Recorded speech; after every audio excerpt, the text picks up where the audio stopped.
오늘 사도 바울은 사랑하는 제자, 아들과 같이 여기는 제자 디모데에게 너 하나님의 사람아 이렇게 일컬으면서 이것들을 피하고 이렇게 해라 이런 권고의 말씀이 기록되어 있습니다.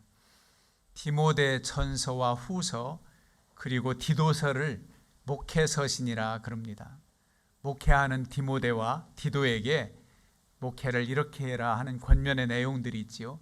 그렇다고 해서 이 말씀이 목회자에게만 적용되는 말씀이 아니라 디모데전 후서는 우리 모두에게 주시는 하나님의 말씀입니다.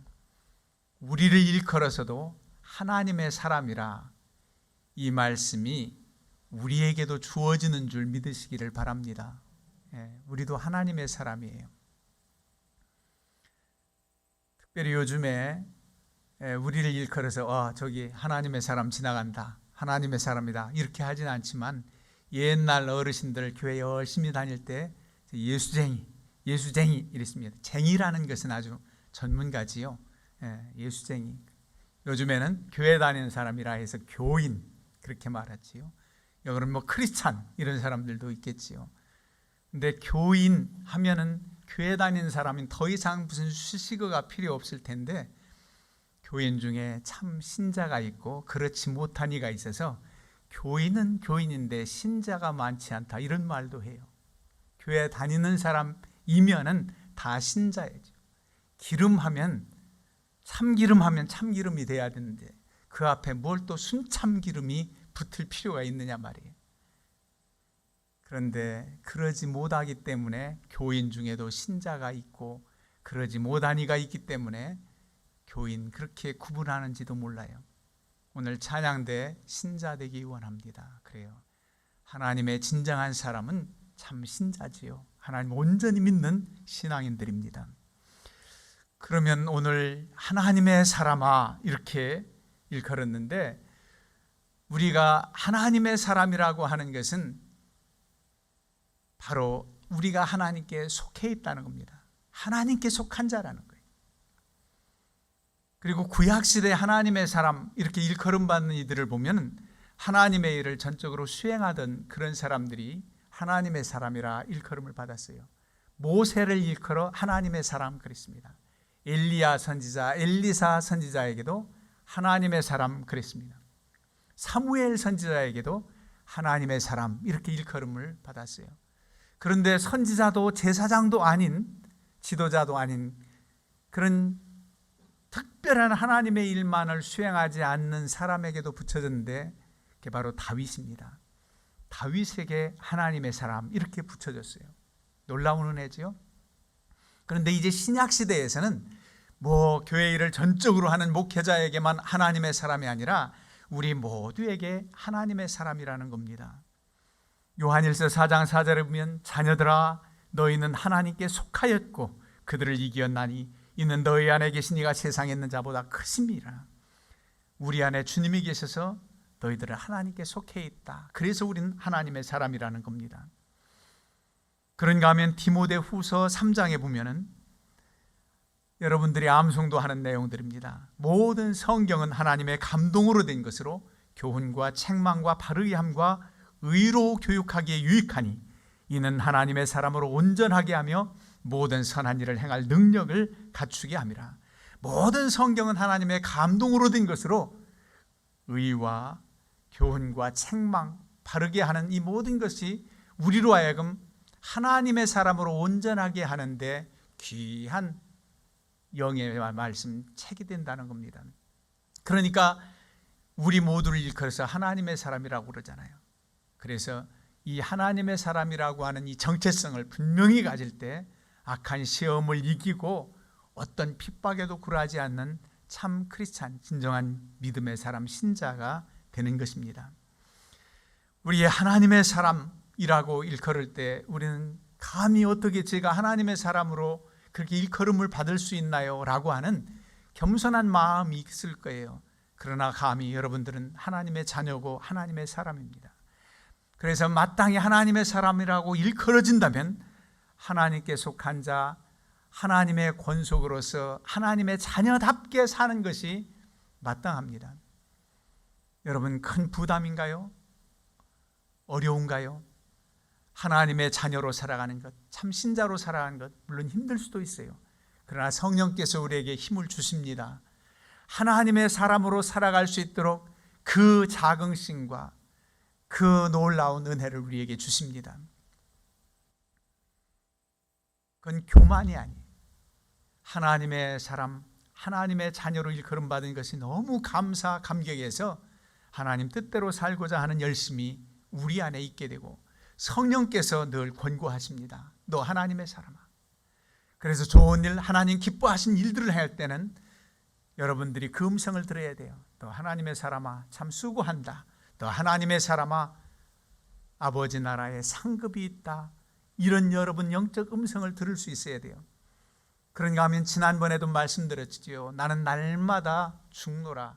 육신의 정욕, 안목의 정욕, 이생의 자랑, 이런 것이 미혹받아서 넘어지고 그런 길에 섰다면 너 하나님의 사람아 라고 하면 깜짝 놀라서 돌이킬 수 있어야 됩니다.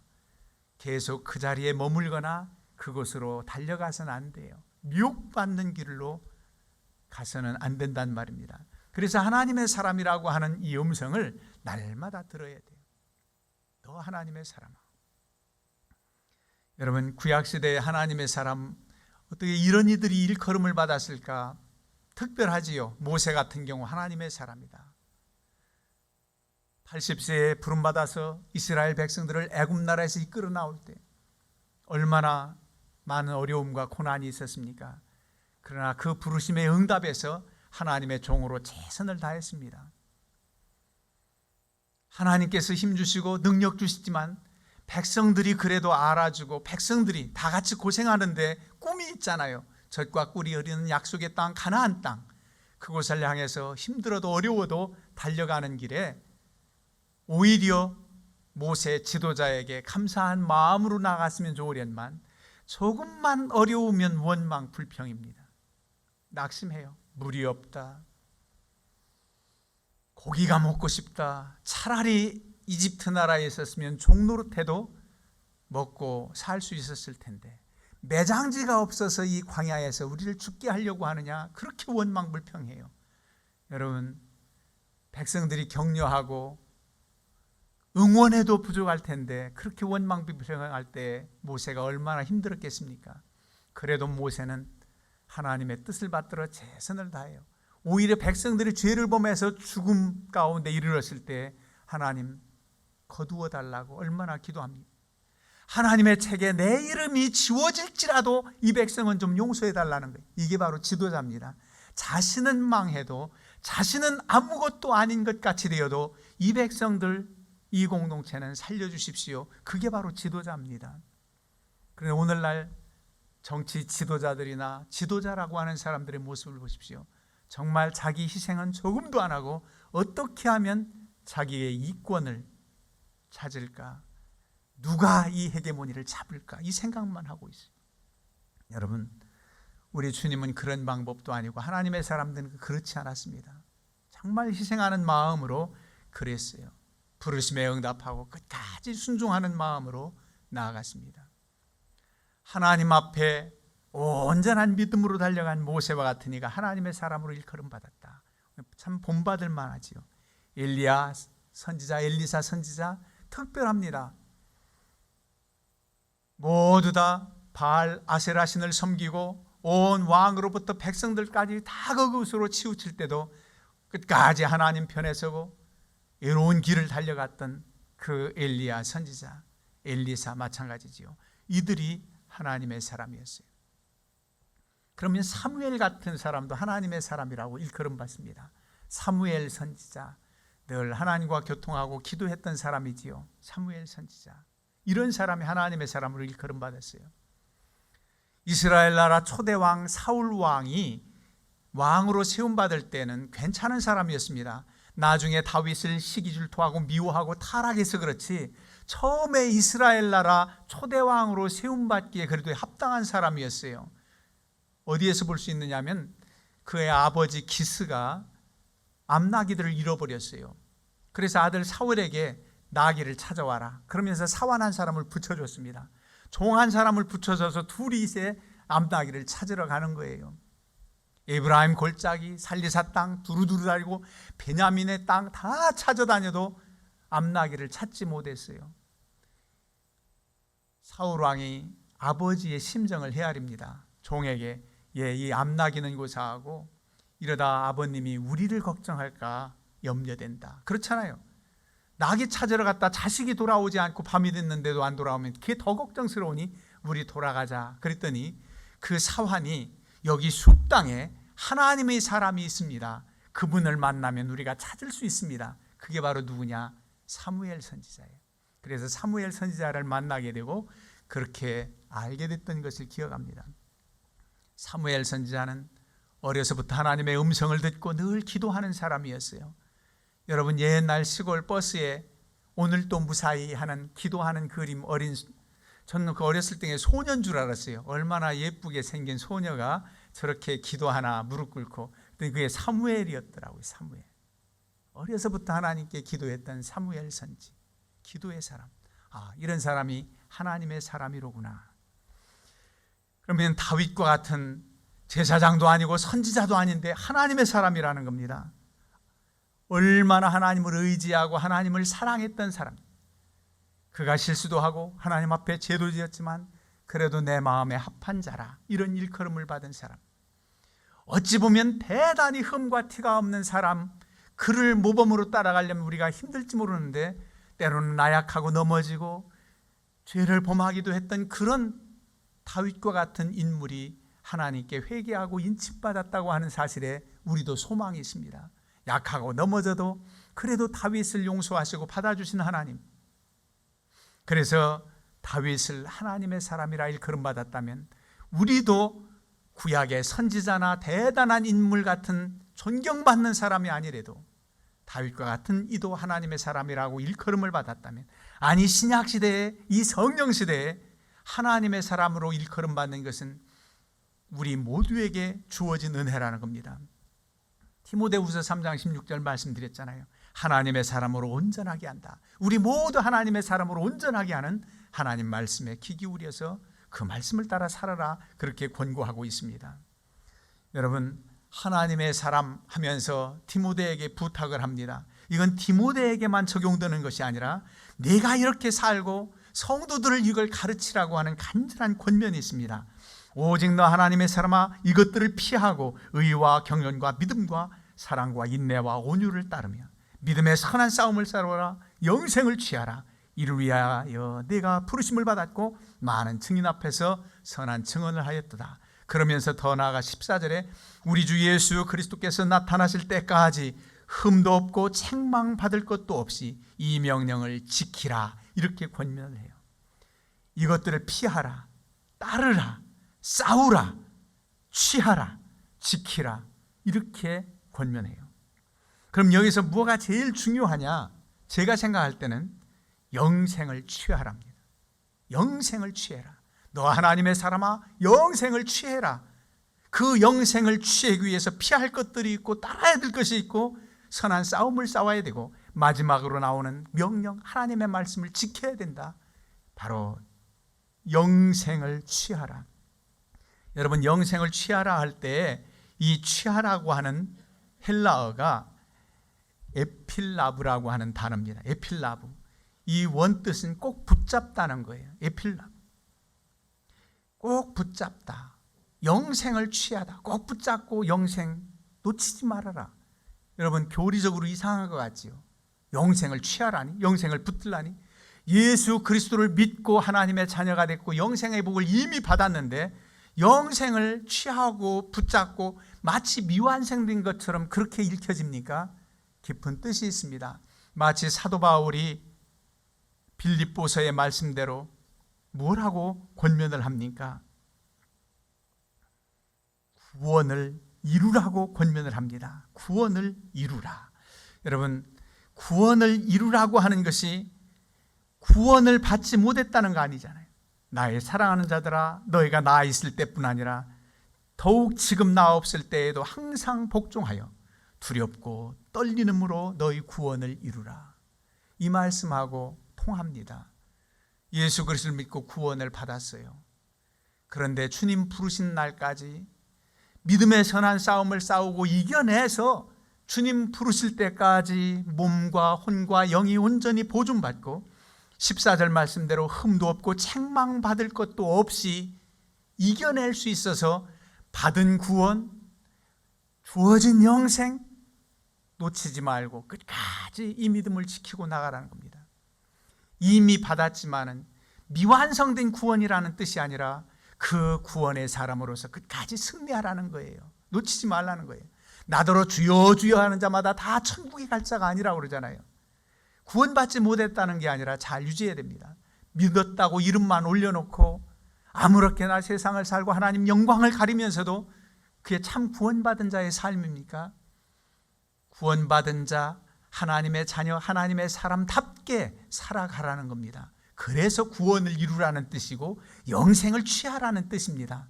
여러분, 이미 예수 그리스도를 믿음으로써 구원받았고 영생의 복을 누리는 여러분들입니다. 이제 죽는 날까지 받아진 것 잘 유지해야 됩니다. 어떤 이들은 받아진 것 다 잃어버리고 탕진하고 완전히 마이너스 되는 인생도 있잖아요. 영적으로도 마찬가지예요.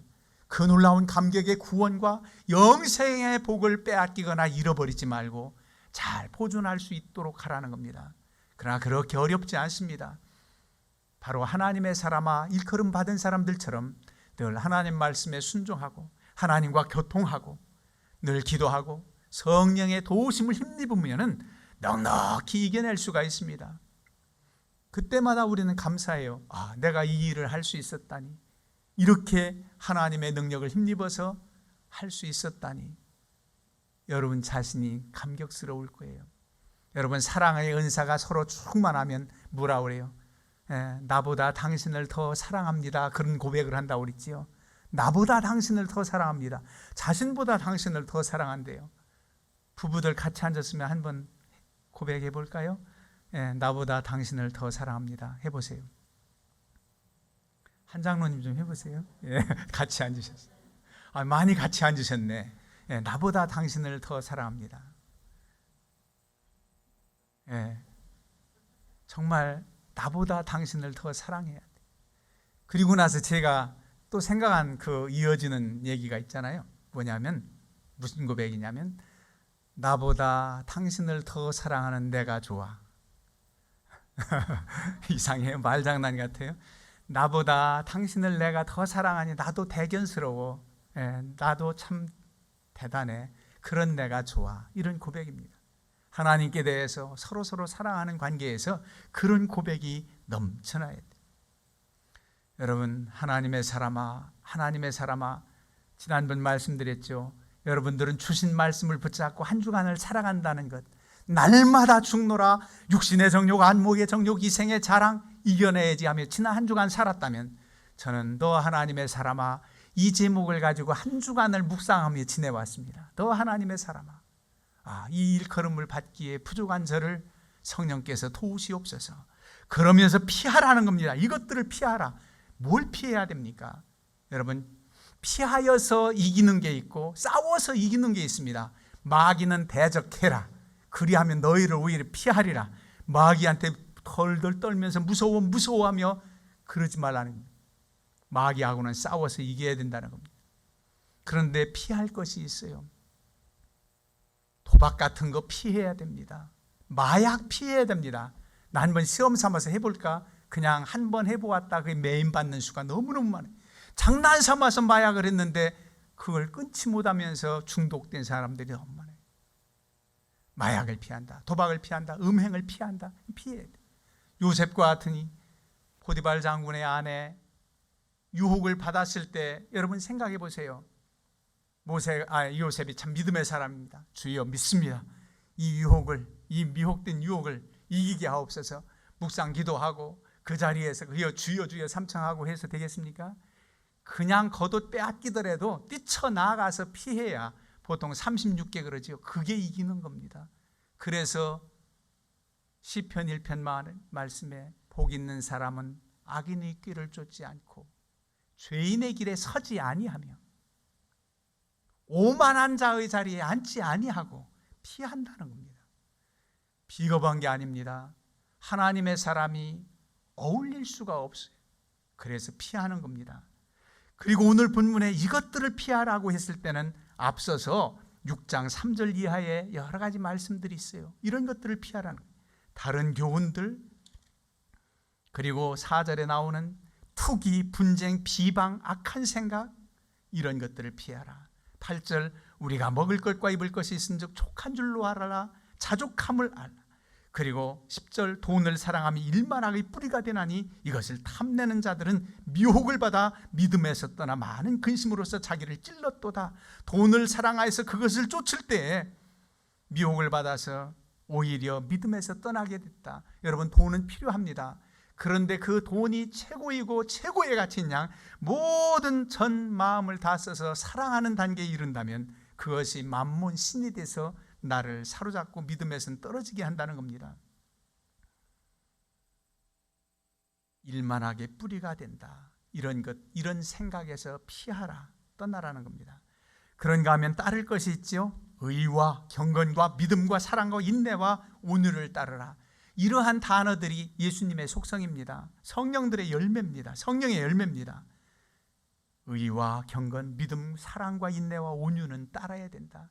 주님을 닮아가고 주님을 쫓아야만이 하나님의 사람으로 주어진 영생을 보존할 수 있어요. 영생의 복을 누릴 수 있습니다. 그리고 믿음의 선한 싸움을 싸우라. 여러분, 주님이 부르신 날이 임박했을 때 바울 사도가 디모데 전서와는 전혀 배경이 다른 디모데 후서는 완전히 마지막 감옥 옥중 서신이잖아요. 디모데에게 유언장처럼 보냅니다. 디모데 후서 4장에 보면 내가 선한 싸움을 싸우고 달려갈 길을 마쳤으니 이제 내게 의의 면류관이 예비되었다. 그러면서 선한 싸움을 싸우고 이겼다는 겁니다. 이 선한 싸움을 싸울 수 있도록 하나님이 힘주시고 능력 주시는데 우리에게 방어할 수 있는 무기와 공격 무기를 주셨습니다. 그래서 넉넉히 이기며 나갈 수 있고 구원을 온전히 이루는 하나님의 사람으로 끝까지 승리할 수 있습니다. 그 선한 싸움을 싸울 수 있는 영적 무기가 뭡니까? 에베소서 6장에 나오는 그런 말씀입니다. 여러분들이 잘 아시는 대로 진리의 허리띠를 떼라. 의의 호심경, 그리고 흉배를 붙이라는 거죠. 평안의 복음이 준비한 신을 신어라. 믿음의 방패를 가져라. 이게 바로 다 방어 무기입니다. 구원의 투구를 써라. 그리고 우리에게 방어 무기만 있는 게 아니죠. 공격 무기가 있습니다. 성령의 검 곧 말씀입니다. 이 말씀으로서 이기라는 겁니다. 악한 원수 대적 마귀 권세를 이기라는 겁니다. 그러면 주어진 구원, 주어진 영생 끝까지 보존하고 하나님의 사람으로 살아갈 수 있다는 것입니다. 이 명령을 지키라, 즉 말씀대로 살라는 겁니다. 이게 바로 하나님의 사람으로 승리하는 비결이라는 겁니다. 여러분, 우리는 연약해요, 부족해요. 넘어질 때도 있어요. 그렇지만 마치 넘어지자마자 오뚜기처럼 바로 일어섭니다. 주저주저 하지 않습니다. 성령께서 권고하시고 힘주시고 능력 주십니다. 그 능력의 주님을 붙잡고 믿음으로 달려갈 때 구원받은 그 감격, 영생의 복 주신 그 은혜가 주님 나를 부르시는 개인적 종말, 주님 오실 때 만난다면 그때까지 우리가 흠과 티가 없이 책망받을 일이 없이 보존돼서 승리한다는 사실입니다. 이러한 하나님의 사람으로 늘 승리하시기를 주님의 이름으로 축원합니다. 아멘.